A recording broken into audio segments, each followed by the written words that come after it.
भर के हम आइल बनी काम हो गइल शाम कुछ करो इंतजाम हो। सुना तारू हो बोली ना जी। दिन भर के हम आइल बनी काम हो गइल शाम कुछ करो इंतजाम हो। दही में दम रही तबे लड़ी गाड़ी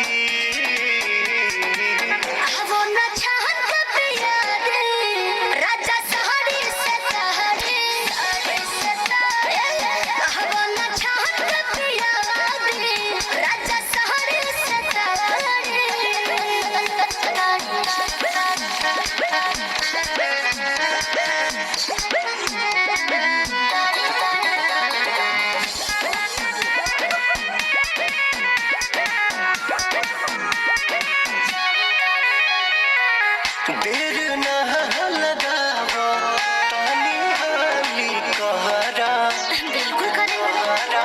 चटक चिखना चिखा के लवने खाली कहरा।